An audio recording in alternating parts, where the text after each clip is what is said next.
ગરડા election થયું એમાં જે હરિભક્તો અને ત્યાગી વિભાગમાંથી સાધુ બ્રહ્મચારી અને પાર્ષદ ચૂંટાયા એમના સન્માનને અને હરિભક્તો જે મતદાન કરવા ગઢપુર આવ્યા એનો આભાર વ્યક્ત કરવાની આ સભા છે. ભક્તો, ઘણી બધી વાતો છે ને સમજવાની જરૂર છે, યાદ રાખજો. પૂજ્ય સૌ સંતો અને વાલા હરિભક્તો, જય સ્વામિનારાયણ. મારા માટે અહીંયા બે ચેરમેન છે હો.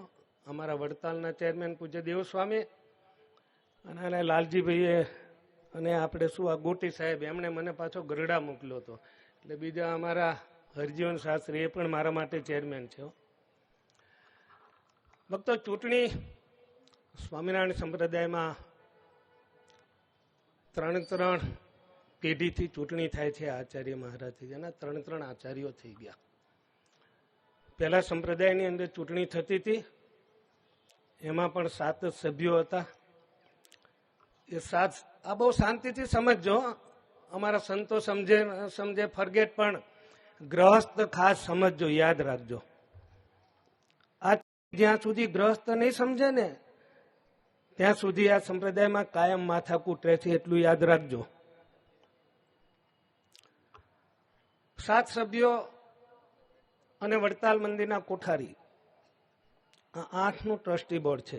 વર્ષોથી ગેરવહીવટના કારણે વડતાલના સદગુરુ શાસ્ત્રી સ્વામી હરિવલદાસજી, સદગુરુ શાસ્ત્રી સ્વામી હરિજીવનદાસજી, બીજા સંતો હતા, ભક્તો હતા, આ કોર્ટમાં ગયા અને ભૂતકાળમાં જે ગેરવહીવટ થયો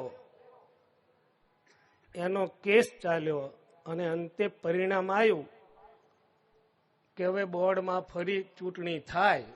અને એ જે પહેલા બોર્ડ હતું ને એ બોર્ડ ઠરાવ કરે, પણ આચાર્ય મહારાજ શ્રી વીટો વાપરી અને એ ઠરાવને રદ કરતા હતા. યાદ રાખજો, પહેલા બોર્ડ હતું, પણ આ શાસ્ત્રીજી મહારાજ લડ્યા પછી બોર્ડના હાથમાં પાવર આવ્યો. પહેલા બોર્ડ હતું જ, પણ આચાર્ય મહારાજને એવું લાગે છે કે મારે ભાનુસ્વામીને ગરડાના કોઠારી બનાવવા છે અને જે તે બોર્ડ બીજા કોઈ સંતને બનાવે તો આચાર્ય મહારાજ મંજૂર રાખવું ના રાખવું એમના હકની વાત હતી. એટલે એ બોર્ડનો જે ઠરાવ હોય ને એને એ વિડ્રો કરી નાખે, કાઢી નાખે અને પોતે પોતાના હુકમથી ત્યાં કોઠારી મૂકતા હતા. આ સત્તા સંવત 2030 થી ગઈ. ઇન્ટરીમ બોર્ડ આવ્યું. ઇન્ટરીમ બોર્ડની અંદર જે શાસ્ત્રીજી લડ્યા, એક ચેરિટી કમિશનર અને એક કોર્ટના રજિસ્ટ્રાર, આ 3 જણને નિમી આપ્યા કે નવી ચૂંટણી ના થાય ત્યાં સુધી આ 3 જણા આ રનિંગ બોર્ડમાં રહે. પછી નવી બોડી આવી અને આ અધિકાર આપણને મળ્યા. એના ઘણા વર્ષો થયા. પણ મહત્વની બાબત શું સમજવાની છે, તમારે લોકોએ સમજવાની છે, હરિભક્તોએ. અમારી ખાસ ભલામણ છે. લાલજીભાઈ, કમિટીમાં સભ્ય 7 છે. કોઠારી હોદ્દાની રૂએ ટ્રસ્ટી બને છે, પણ કોઠારી પાસે કોઈ કોઠારીને બદલવાનો કે એનો બચાવ કરવાનો અધિકાર નથી. અધિકાર માત્ર ને માત્ર કોઠારીની ટ્રાન્સફરમાં કોઈને હોય તો એ 4 ગ્રહસ્થ અને 3 ત્યાગી, એક બ્રહ્મચારી, એક પાર્ષદ અને એક સાધુ. શાસ્ત્રીજીએ લડી અને બહુ સમજણપૂર્વક આ અધિકાર તમને આપ્યો છે 4-3ના રેશિયાથી.